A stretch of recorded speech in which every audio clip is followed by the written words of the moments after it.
नमस्कार। आप देख रहे हैं एमएस टीवी। प्रोग्राम का नाम है ग्रहों की चाल।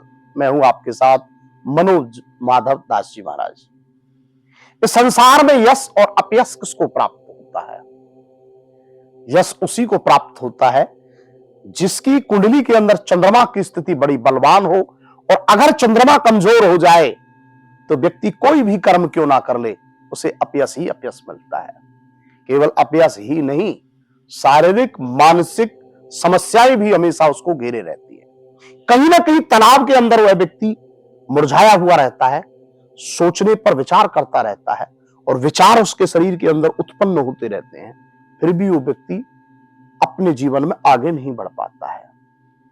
और जिसकी कुंडली के अंदर अति उत्तम चंद्रमा की स्थिति होती है, उसका माइंड बड़ा शीर्षक होता है, बहुत तेज होता है, और वो बहुत कम उम्र के अंदर यश की प्राप्ति कर लेता है। उसका मनोबल, क्योंकि चंद्रमा मन का कारक होता है, चंद्रमा साथ साथ में इस शरीर को, इसके मनोविज्ञान को लेकर के चलता है, मन की आकृति को बहुत तेज कर देता है। और हमारा जो मनोविज्ञान है, जो सोचने की शक्ति है, वही व्यक्ति की तीव्र भी होनी चाहिए। उसका एक कारण भी है, क्योंकि चंद्रमा को कहा गया है कि मन एक ऐसी स्थिति है जो बहुत कंट्रोल होना आवश्यक है।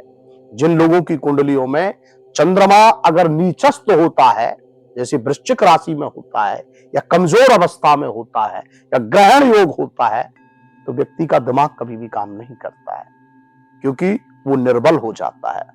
और निर्बल व्यक्ति की अधिकतर कोई व्यक्ति सहायता नहीं करना चाहता। अगर उसे उठना है तो उसे अपने चंद्रमा को अति उत्तम करना होगा, उसे अपने बल को बढ़ाना होगा, प्रतिदिन अपनी दिनचर्याओं में उसे बदलाव करना होगा। और जब तक उसकी दिनचर्याओं में बदलाव नहीं होगा, उसका जीवन आगे नहीं बढ़ सकता। प्रातःकाल ब्रह्म मुहूर्त में उठ करके शिव साधना करनी होगी, पूर्णिमा का व्रत रखना होगा, सब चंद्रमा उसको यश की प्राप्ति होगी। चंद्रमा अति उत्तम होने पर व्यक्ति को संसार में यश की प्राप्ति होती है। विवेकानंद जी ने अपार यश की प्राप्ति की। क्यों? कि चंद्रमा मनोह संकल्पम मस्तु, यानी चंद्रमा पर विजय प्राप्त करने वाले और जो मन की क्रियाओं को साधने वाले, ऐसे हमारे विवेकानंद जी थे। इसी प्रकार अगर संसार में आगे बढ़ना है तो हमें अपने मन को साधना होगा, और मन चंद्रमा के द्वारा सधता है। जब व्यक्ति बहुत विपरीत स्थिति में रहता है, बेचैन स्थिति में रहता है, उसका दिमाग काम नहीं करता है, सोच नहीं पाता है कि क्यों मैं अपने कैरियर में, अपनी योजनाओं में आगे नहीं बढ़ पा रहा हूं, उसका क्या कारण हो सकता है? उसका एक यही कारण होता है कि कहीं ना कहीं चंद्रमा की स्थिति आपकी कुंडली के अंदर बहुत बेहतर नहीं है। इसलिए आपको जरूर अपनी जन्मांग कुंडली को चेक कराना चाहिए, और इससे आपके जो भविष्य है उसकी अति उत्तम स्थितियों के बारे में, आपके भविष्य के बारे में अनुरूप आपको पता लगेगा।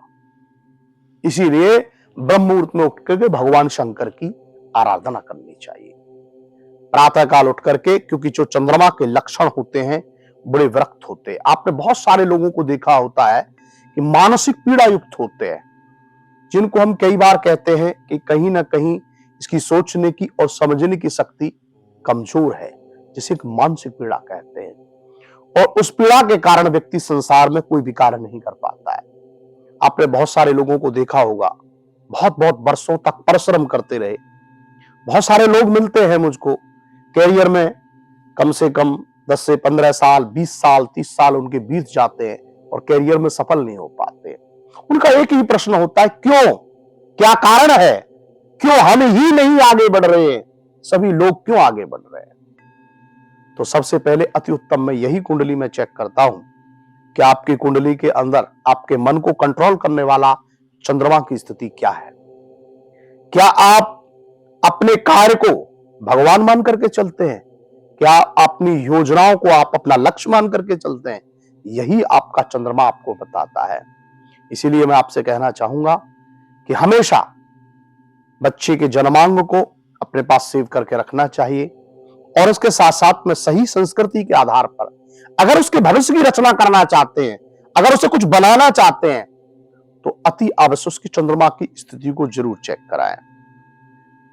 जीवन में आगे बढ़ने वाला बच्चा भी सोचने से ही आगे बढ़ता है। जब तक हम किसी लक्ष्य के लिए अपनी मन की स्थिति को तीव्र नहीं करेंगे, चंद्रमा आपका बलवान नहीं होगा। और जब हम सोचेंगे, किसी भी कार्य की योजना बनाएंगे, उसकी प्लानिंग करेंगे, तब चंद्रमा हमको जाकर के शुभ फल देगा और हम अपने लक्ष्य में आगे बढ़ सकेंगे। इसे कहते हैं चंद्रमा। तो आज जो आप देख रहे हैं ग्रहों की चाल, ये हर व्यक्ति पर संसार में अपना प्रभाव दिखाती है, चाहे वो राजा है, चाहे वो रंक है, चाहे कोई भी क्यों नहीं है। नमस्कार।